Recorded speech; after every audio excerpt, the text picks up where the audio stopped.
music yet. No music at all because I'm recording myself.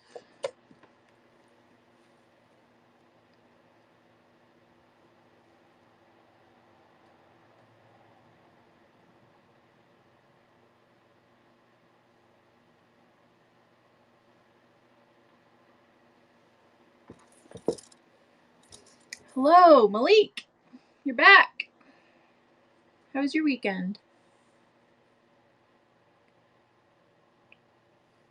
I have more pretty flowers to show.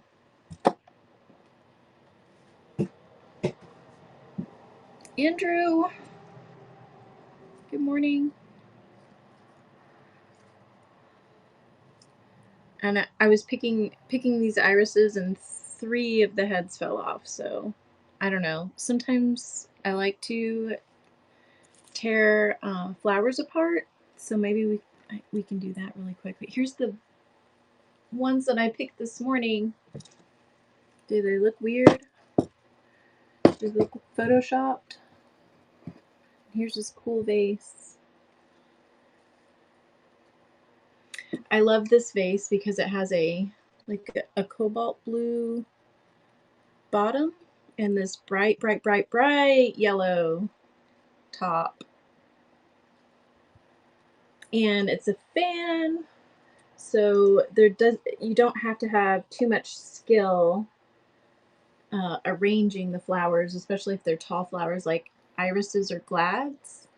You can just put them in there and they'll fan out, and you don't have to know how to arrange them so that they look good. I'm really loving the white ones. This one right here in the middle, that's like pale lavender and yellow. Oh my goodness, that one's so good. Should I just read like this today? I think that would be nice for me. I'll leave it here.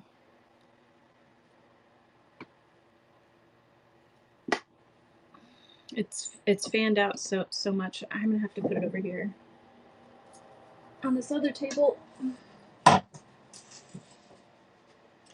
So pretty. Okay. All right. Do we tear these apart?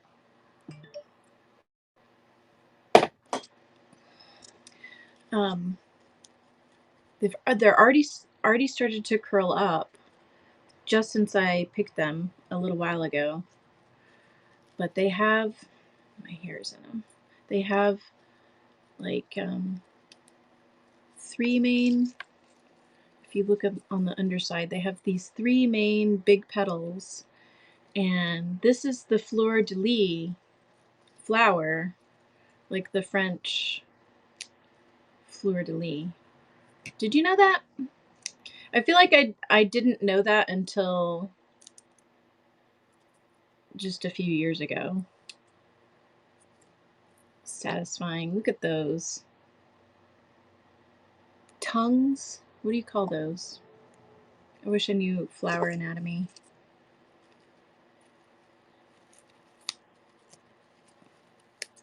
They love me not. Anyway. All right, let's start to read. I think it's just going to be a small group today. I just have a feeling.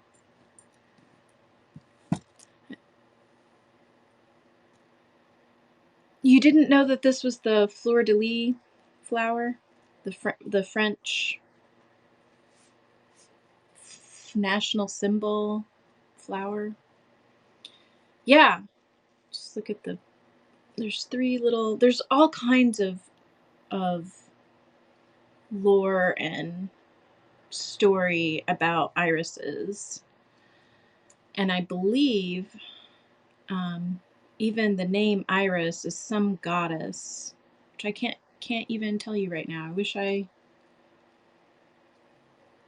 knew this stuff. Essential oil, do you mean like enfleurage? Which is a process to extract the scent of my lipstick, the scent of flowers or like petals, specifically petals, like roses and whatnot, roses, peonies.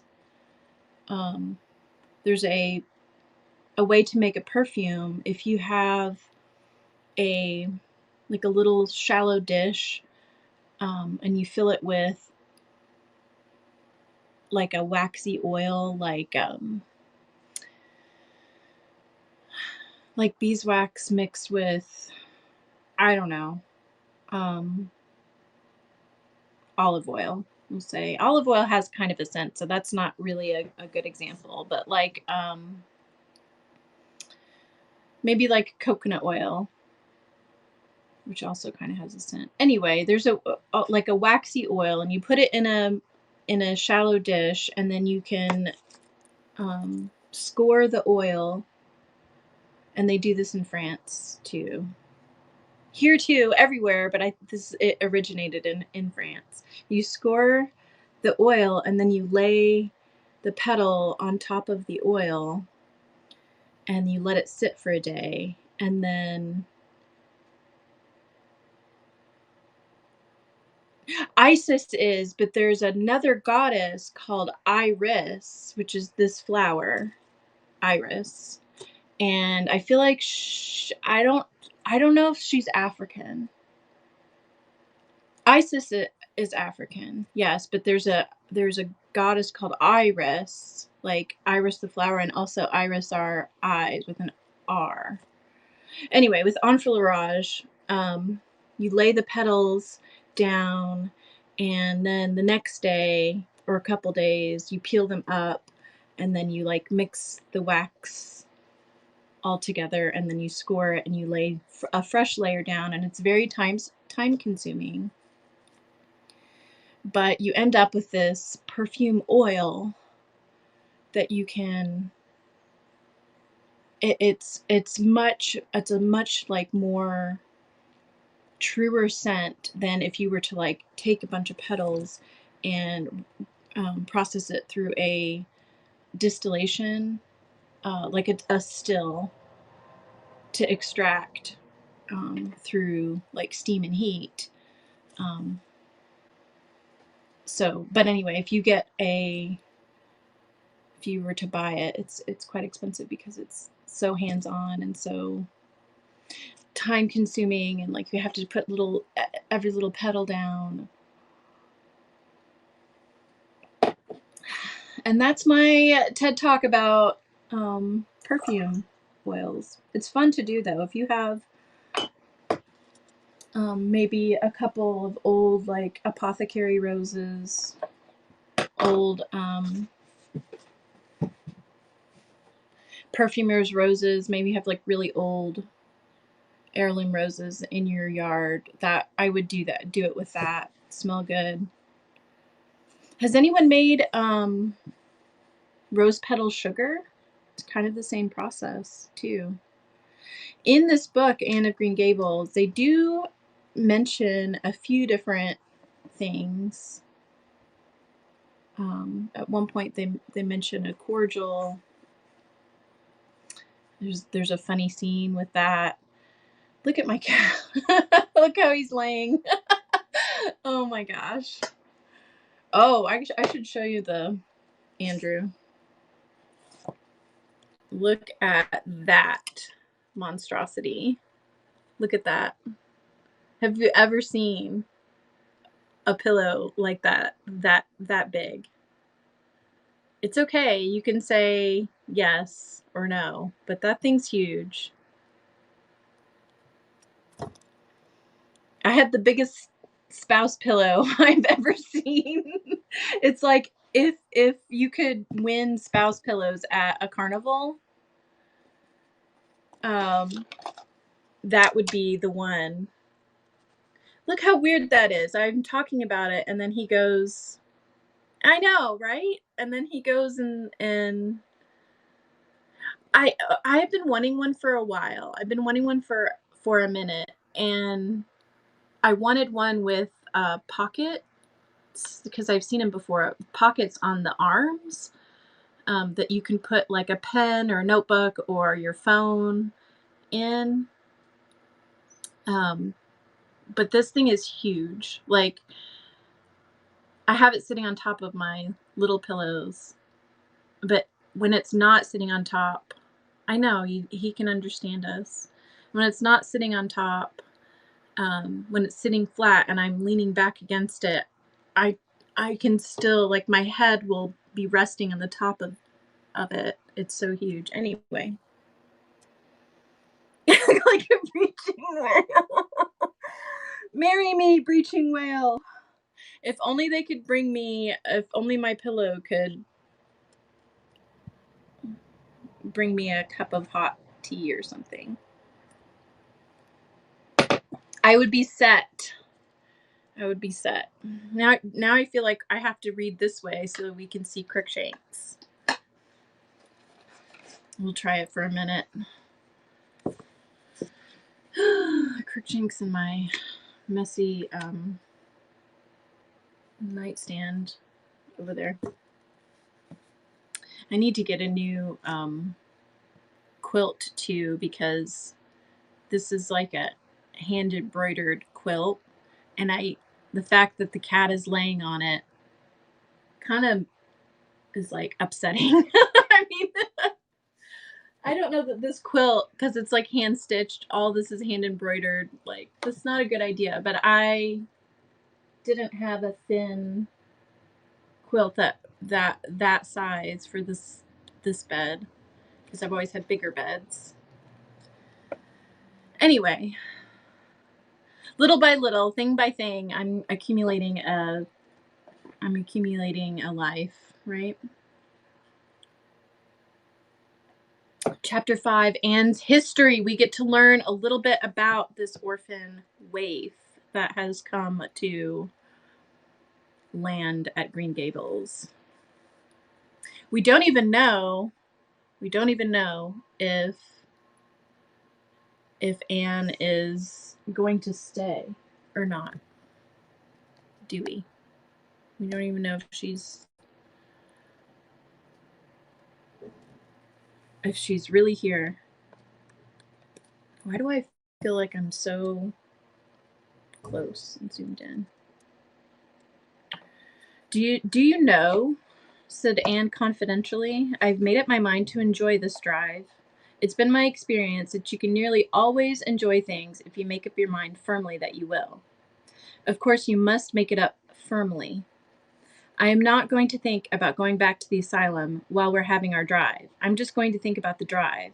Oh, look, there's one little early wild rose out. Isn't it lovely? Don't you think it must be glad to be a rose? Wouldn't it be nice if roses could talk? I'm sure they could tell us such lovely things. And isn't pink the most bewitching color in the world? I love it, but I can't wear it. Redheaded people can't wear pink, not even in imagination. Did you ever know of anybody whose hair was red when she was young, but got to be another color when she grew up? Do you all have colors that you feel like you can't wear? Mine is yellow. Like, certain yellows make me look like almost sick, I think, when I wear them.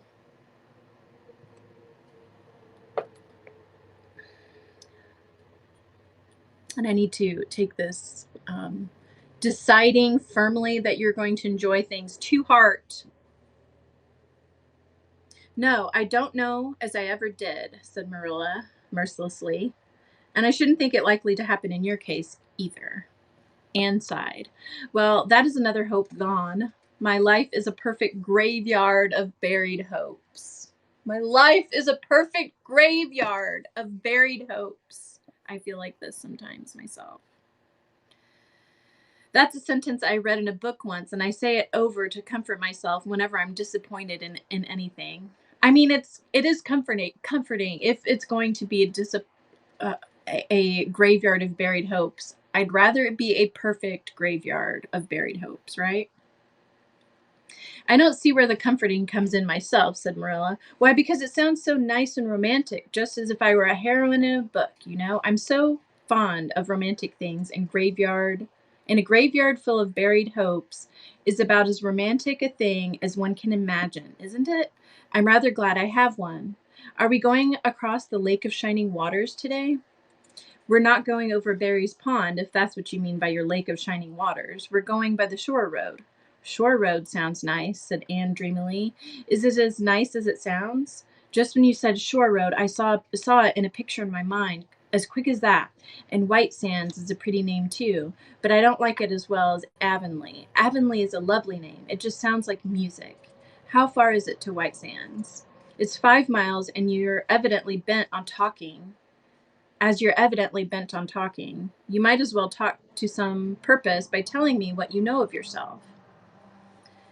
Speaking of her origins, how awful is it that it's called an orphan asylum? And how, like, orphanages and mental hospitals and things have co-opted that word asylum, which should mean a place of comfort and refuge, but instead has come to mean just like, I don't know, cruelty and a place where people go to be forgotten and mistreated. I don't know. What do you think? Oh, what I know about myself isn't really worth telling, said Anne eagerly. If you'll only let me tell you what I imagine about myself, you'll think it ever so much more interesting. No, I don't want any of your imaginings. Just you stick to bald facts, beginning at the beginning. Where were you born and how old are you? I was 11 last March, said Anne. Does it mean refuge? I mean, I know what it means because, like, when you, and thank you for looking that up, Andrew, when you apply for political asylum, right, you're seeking a refuge, a safe haven.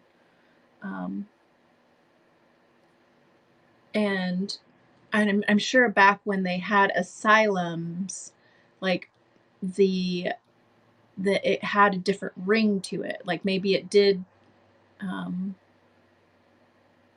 seem like you were doing something good if you were taking your quote unquote crazy cousin to the asylum to get help, maybe, and then you could trot away in your carriage feeling like you've done a good deed. Maybe. Am I the only one that thinks this way? My very first job, Andrew, as you know, I worked at an asylum, but they had stopped calling it asylum decades and decades before. Oh, wow. They'd stopped calling it an asylum decades before, but part of my job was to sift through old files, and that word asylum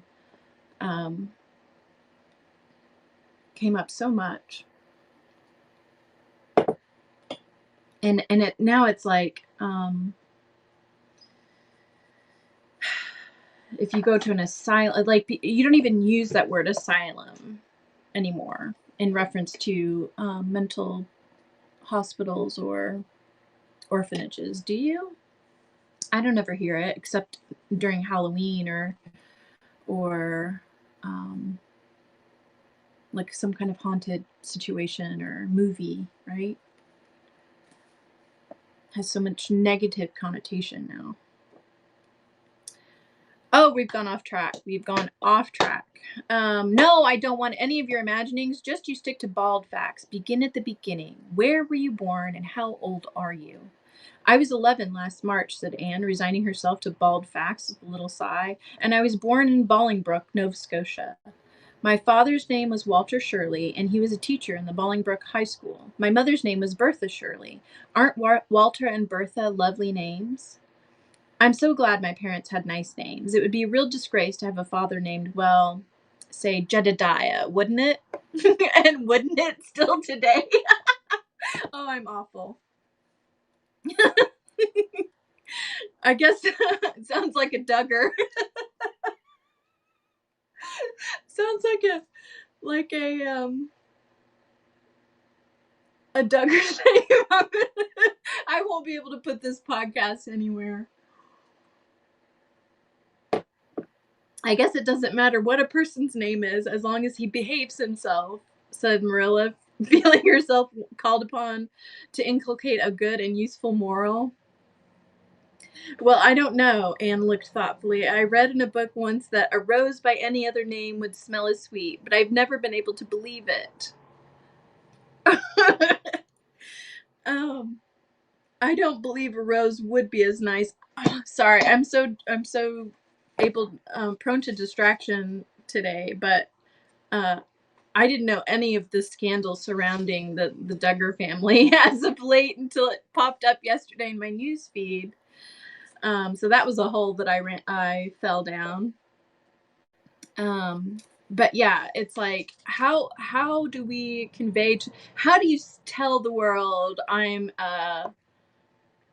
um I'm wildly fundamental without saying that I'm wildly fundamental? How about we name our children Jedediah or some old biblical name? Oh.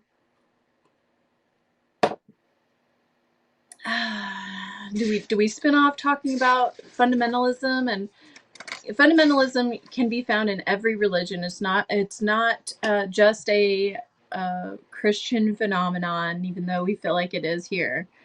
Um, but you always, having grown up in a weird environment such as that, I have some compassion for people who do adhere to it, because I do feel like it's a coping mechanism that they're trying to um, compensate. Is that the word? For their lack of being able to deal with uncertainty in the world. So um, I think we should all feel, when you Joseph Cotton and Citizen Kane, when you hear Jedediah, I think we should all feel a little bit not sorry. What am I trying to say? Um, maybe there's a Ash, thank you. Maybe there's a way that we can draw on some wellspring of compassion when we encounter fundamentalist people, because perhaps they feel this way because it's a way to see the world in black and white, compartmentalized in a compartmentalized fashion, and some people just can't deal with um, certain levels of uncertainty that comes with just operating and living in the world, just being human and alive. And we're all trying our best, right? Folktale is people talk. Yes, yes. Oh, isn't this a cute cover? It's made by it was designed by Rifle Paper Company. Andrew probably knows the name of the designer or by name. Yes, and Marcia, and thank you for bringing that up. It is folktale, folk of the people. Anna Riflebond. There you go. So adorable. I mean, I love the story, but I really love the cover of the book. And I think Rifle Paper Company, not this isn't a commercial or anything, but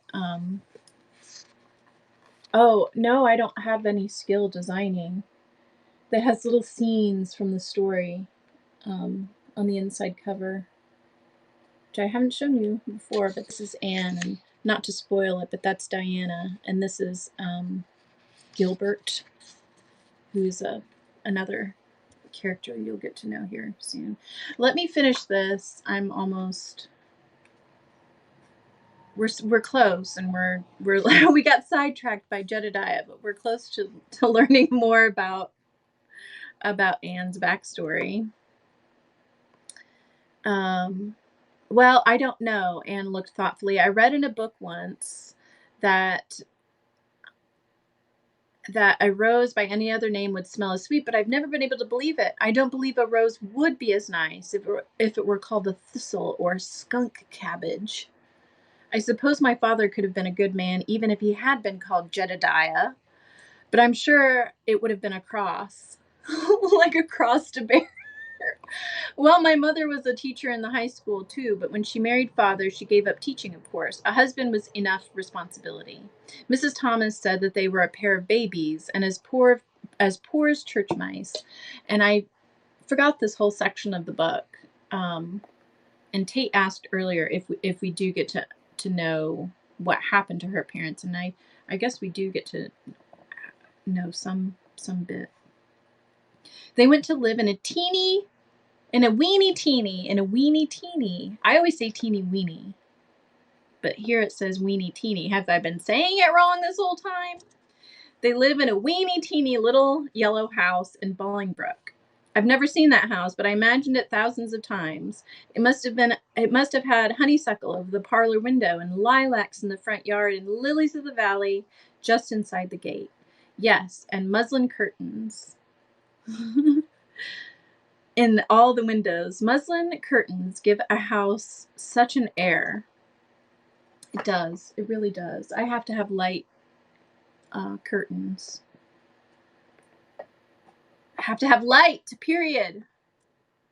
I was born in that house. Mrs. Thomas said I was the homeliest baby she ever saw. I was so scrawny and tiny, nothing but eyes, but that mother thought I was perfectly beautiful. I should think a mother would be a better judge than a poor woman who came in to scrub, wouldn't you? I'm glad she was satisfied with me anyhow. I would feel so sad if I thought I was a disappointment to her, because she didn't live very long after that. You see, she died of fever when I was just 3 months old. So we do know. I do wish she'd lived long enough for me to remember calling her mother. I think it would be so sweet to say mother, don't you? And father died 4 days afterwards from fever too. That left me an orphan, and folks were at their wits' end. So Mrs. Thomas what to do with me. You see, nobody wanted me even then. It seemed to be my fate. Father and mother had both come from places far away, and it was well known they hadn't relatives living. Finally, Mrs. Thomas said she'd take me, though she was poor and had a drunken husband. She brought me up by hand. Do you know if there's anything in being brought up by hand that ought to make people who are brought up that way better than other people? Because whenever I was naughty, Mrs. Thomas would ask me how I could be such a bad girl when she had brought me up by hand, reproachful like. Brought you up by hand. Like, I hand purchased this frozen pizza that I'm going to put in the oven and bake it right now. Mr. and Mrs. Thomas moved away from Bolingbroke to Marysville. And if it was not in Canada and in Tennessee, we'd call it Merville, right? But it's Marysville. And I lived with them until I was 8 years old. I helped look after the Thomas children. There were 4 of them younger than me, and I can tell you they took a lot of looking after. Then Mr. Thomas was killed falling under a train, and his mother had offered to take Mrs. Thomas and the children, but she didn't want me. Mrs. Thomas was at her wits' end, so she said, what to do with me. Then Mrs. Hammond from up the river came down and said she'd take me, saying I was handy with children, and I went up the river to live with her in a little clearing among the stumps. It was a very lonesome place. I'm sure I could never have lived there if I hadn't an imagination. Mr. Hammond worked a little sawmill up there, and Mrs. Hammond had 8 children. She had twins 3 times. I like babies in moderation, but twins 3 times in succession is too much. I told Mrs. Hammond so firmly when the last pair came. I used to get so dreadfully tired carrying them about. Imagine being an orphan, but then also being told the entire time you're growing up that you're a wretch little orphan, and you should be grateful. I'm sure people still experience this. One of my very best friends was adopted, and but at the time the couple, her parents were childless. That is a lot of kids. Her parents were adoptive parents were childless, and it's wild too because the woman who had her had kids and just didn't want her. Did you grow up in foster care? At the hospital. Were you told that you should be grateful for just basic rearing that everyone should, every child should get? I think that's just horrible. Anyway, her mom worked as a nurse at the hospital, her adopted mom, and she said, I'll take her home. And so she went and bought a car seat and came back and put her in the car seat, and that was that. Like, she her and her husband had a bowling league that night, and so they showed up to bowling league with a new baby, and everyone was like, oh, hello, wow. They're like, yep, meet our daughter. Anyway. And it's crazy because Dr. X, it's wild, must have been weird for her, and we've had conversations about it, but she lived in a very small town, so she would see her biological mother just about town in the grocery store and whatnot. That's absolutely terrible, Malik, and I am so sorry to hear that. You deserved much better than that. Anyway, she would see her biological mother like at the grocery store, and just a weird experience, to just know that's your mother that gave birth to you and gave you up. She didn't have any kind of relationship with her at all. Dr. X, we're just talking about this giant spouse pillow that I got. It's huge. I was bragging on it.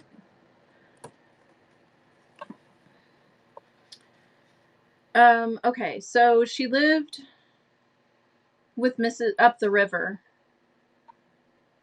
lived upriver with Mrs. Hammond over 2 years.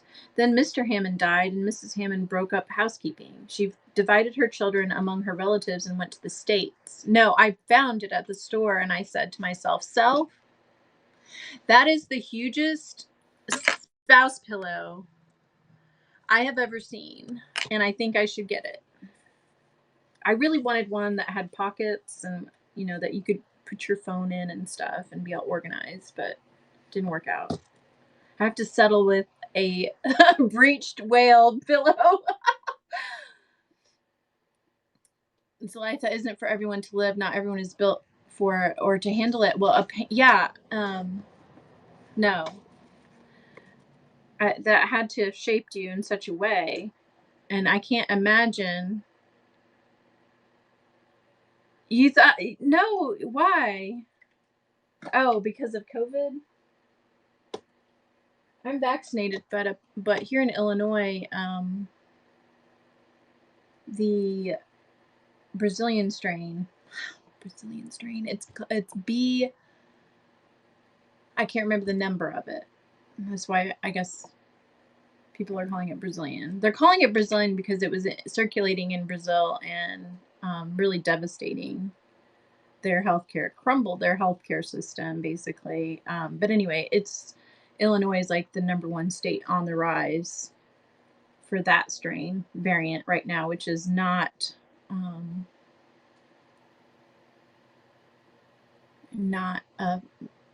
the vaccine doesn't really handle it. I don't know, guys. I don't know. It ain't over. It's not over. So people like the CDC saying, oh, yeah, you can take your mask off. Everyone just acting wild and free. Turn on the news. Look at India. Like, this shit is not over. Anyway, Mrs. Hammond divided her children among her relatives and went to the States. I had to go to the asylum at Hopeton because nobody would take me. They didn't want me at the asylum either. They said they were overcrowded as it was. but they had to take me. I was there 4 months until Mrs. Spencer came. Anne finished up with another sigh of relief this time. Evidently, she did not like talking about her experiences in a world that had not wanted her. Did you ever go to school? Demanded Marilla, turning the sorrel mare down the shore road. Not a great deal. I went a little last year. Last year I stayed with Mrs. Thomas. When I went up river, we were so far from a school that I couldn't walk it in winter, and there was vacation in summer, so I could only go in spring and fall. But of course, I went while I was at the asylum. I can read pretty well. I know ever so many pieces of poetry off by heart. The Battle of Honlanden and Edinburgh after Flodden and Bingen on the Rhine, and lots of Lady of the Lake and most of the Seasons by James Thompson. Don't you just love poetry that gives you a crinkly feeling up and down your back? Oh my gosh, a crinkly feeling up and down your back. There's a piece in the Fifth Reader, The Downfall of Poland, that is just full of thrills. Of course, I wasn't in the Fifth Reader. I was only in the fourth, but the big girls used to lend me theirs to read. Were those women, Mrs. Thompson and Mrs. Hammond, good to you? Yes. Do you think so? Asked Marilla, looking at Anne out of the corner of her eye. Oh, faltered Anne. Her sensitive little face suddenly flushed scarlet and embarrassment sat on her brow. Oh, they meant to be. I know they meant to be just as good and kind as possible. And when people mean to be good to you, you don't mind very much when they're not quite, always. When they had a good deal to worry them, you know. It's very trying to have a drunken husband, you see, and it must be very trying to have twins 3 times in succession, don't you think? But I feel sure that they meant to be good to me. Marilla asked no more questions. Anne gave herself up to silent rapture over the shore road, and Marilla guided the sorrel abstractedly while she pondered deeply. Pity was suddenly stirring in her heart for the child. What a starved, unloved life she had led, a life of drudgery and poverty, neglect. For Marilla was shrewd enough to read between the lines of Anne's history and divine the truth. No wonder she'd been so delighted at the prospect of a real home. It was a pity she had to be sent back. What if she, Marilla, should indulge Matthew's unaccountable whim and let her stay? He was set on it, and the child seemed a nice, teachable thing. She's got so much to say, thought Marilla, but she might be trained out of that. She's got too much to say, but she might be trained out of that. And there's nothing rude or slangy in what she does say. She's ladylike. It's likely her people were nice folks. The shore road was woodsy and wild and lonesome. On the right hand, I love these little descriptions of the place. The shore was woodsy and wild and lonesome. On the right hand, scrub firs, their spirits quite unbroken by long years of tussle with gulf winds, grew thickly. On the left were the steep red sandstone cliffs, so near the track in places that a mare of less steadiness than the sorrel might have tried the nerves of the people behind her. Down at the base of the cliffs were heaps of surf-worn rocks or little sandy coves inlaid with pebbles as with ocean jewels. Beyond lay the sea, shimmering in blue, and over it soared the gulls, their pinions flashing silver in the sunlight. Isn't the sea wonderful? Said Anne, rousing from a long, wide-eyed silence. Once, when I lived in Marysville, Mr. Thomas hired an express wagon and took us all to spend the day at the shore 10 miles away. I enjoyed every moment of that day, even if I had to look after the children all the time. I lived it over in happy dreams for years, but this shore is nicer than the Marysville shore. Aren't those gulls splendid? Would you like to be a gull? I think I would, that is, if I couldn't be a human girl. Don't you think it would be nice to wake up at sunrise and swoop down over the water and away out over that lovely blue all day, and then at night to fly back to one's nest? Oh, I can just imagine myself doing it. What a big house that is just ahead, please. That's White Sands Hotel. Mr. Kirk runs it, but the season hasn't begun yet. There are heaps of Americans come there for the summer. They think the shore is just about right. I was afraid it might be Mrs. Spencer's place, said Anne mournfully. I don't want to get there. Somehow it will seem like the end of everything.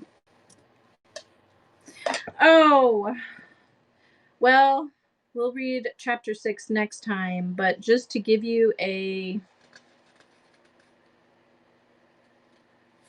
preview. It's called Marilla Makes Up Her Mind. So we will finally know what is to become of Anne.